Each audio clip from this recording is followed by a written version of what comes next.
দর্শক, ক্লাব বিশ্বকাপের নকআউট পর্বের ম্যাচে ইন্টার মায়ামি বনাম পিএসজির মুখোমুখি লড়াইয়ে 4-0 গোলের ব্যবধানে মায়ামি হেরেছে। হ্যাঁ দর্শক, মায়ামির কিছু ভুলের কারণে এই ম্যাচটি হারতে হয়। তবে কোন বিশেষ কারণে ম্যাচটি হেরেছে বা এই ম্যাচটি হারার জন্য মায়ামির কোন প্লেয়ারগুলো দায়ী বা কে কে দায়ী আছে, আজকের এই ভিডিওতে এই বিষয়গুলো নিয়ে আলোচনা করার চেষ্টা করব, তাই ভিডিওটি মনোযোগ সহকারে দেখবেন। ইন্টার মায়ামি বনাম পিএসজি ম্যাচটিতে রেজাল্ট যে পিএসজির দিকেই আসবে সেটা অনেকাংশে নিশ্চিত ছিল সবাই। তবে ইন্টার মায়ামিরও কিছু সুযোগ ছিল, এই না যে একদম ম্যাচটি পুরাই পিএসজি খেলবে। তবে সেই সুযোগগুলো আসলে মায়ামি কাজেই লাগাতে পারেনি। প্রথম শুরুতে মাঠে নেমে 30 মিনিট পর্যন্ত দুর্দান্ত খেলেছিল মেসি ইন্টার মায়ামি, যদিও বা 6 মিনিটে গোল হজম করতে হয়। তবে 30 মিনিট যেতে না যেতেই যেন পুরো মায়ামি অগোছালো হয়ে যায়। বিশেষ করে মূল পয়েন্টটি হলো ডিফেন্স উইক। হ্যাঁ দর্শক, মায়ামির ডিফেন্স অনেক বেশি দুর্বল, অনেক বেশি উইক। তাদের প্রথম দুর্বলতাটি হলো বল পায়ের মধ্যে কন্ট্রোলে রাখতে পারে না, এরপর পাস দিতে গিয়ে উল্টাপাল্টা পাস দিয়ে দেয় এবং বিপক্ষ দলের ফরওয়ার্ডদের ঠিকমতো আটকাতে পারে না। এইসবের মাঝে যখন পিএসজি আসে তাহলে তো আর কথাই নেই। হ্যাঁ দর্শক, বর্তমান সময়ে যদি আপনি দুর্দান্ত অ্যাটাক লাইনটি দেখেন তাহলে হয়তো নিঃসন্দেহে পিএসজি কেই দেখবেন। একদিকে ওসমান দেমবেলে তো আরেকদিকে কাভারেজকেলিয়া, সেই সাথে মিডফিল্ড থেকে সাহায্য করছে বিতিনহা। ওভারঅল এই দলটি বর্তমান সময়ে দুর্দান্ত,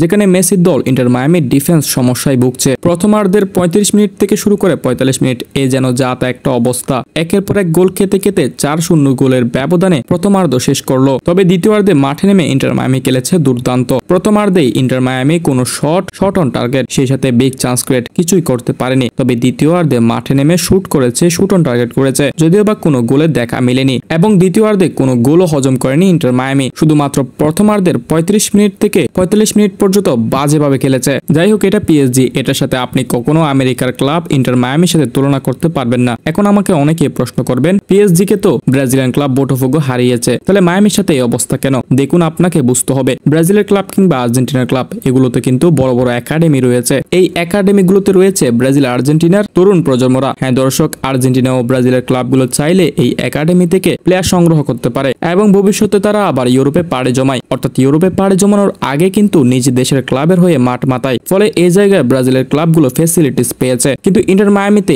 এই একাডেমি কোথায় পাবে বা এই একাডেমির মধ্যে এই প্লেয়ারগুলো কোথায় পাবে? প্রথমত, আর্জেন্টিনা ব্রাজিলের তরুণ প্লেয়ারগুলো তো কখনো মায়ামির একাডেমিতে আসবে না, কারণ তারা সুযোগ সুবিধার জন্য নিজ দেশের বিভিন্ন ক্লাবের একাডেমিতে থাকবেন। আবার আমেরিকাতে দুর্দান্ত তরুণ প্রজন্মগুলো নেই, যেখানে মায়ামি একাডেমি থেকে কোনো প্লেয়ার সংগ্রহ করতে পারছে না। ফলে সবচেয়ে বড় রাস্তা দাঁড়ায় ট্রান্সফার মার্কেট। কিন্তু ইন্টার মায়ামি অনেক কারি টাকা দিয়ে দুর্দান্ত প্লেয়ারগুলো কেনার সামর্থ্য নেই, কারণ ট্রান্সফার মার্কেট থেকে যদি দুর্দান্ত প্লেয়ার কিনতে চায় তাহলে অনেক টাকা খরচ করতে হবে, যেই অর্থগুলো হয়তো ইউরোপের ক্লাবগুলো খরচ করছে। আবার একটা তরুণ প্রজন্ম যখন দুর্দান্ত খেলে সে সব সময় স্বপ্ন দেখে ইউরোপে খেলার জন্য, কারণ ইউরোপে যদি খেলতে পারে তাহলে তার জীবনে অনেক কিছু অ্যাচিভ করতে পারবে এবং সে অনেক বড় বড় টুর্নামেন্ট খেলার সুযোগ পাবে। যার কারণে ইন্টার মায়ামির শেষ রাস্তা হলো নিম্নমানের প্লেয়ারগুলোকে ইনক্লুড করা, কারণ তারা একাডেমি থেকেও প্লেয়ার সংগ্রহ করতে পারবে না, অন্যদিকে ট্রান্সফার মার্কেট থেকে কারি টাকা দিয়েও প্লেয়ার কিনতে পারবে না। ফলে এই দশায় ভুক্ত হচ্ছে ইন্টার মায়ামিকে, যার কারণে পুরো দলই ব্যালেন্স থাকতে পারে না। হ্যাঁ দর্শক, ফুটবল 1-2 জনের খেলা নয়, অবশ্যই টিম স্ট্রং থাকতে হবে, যার কারণে মেসি একাই কিছুই করতে পারেনি। দর্শক, পরিশেষে একটা কথাই বলতে চাই,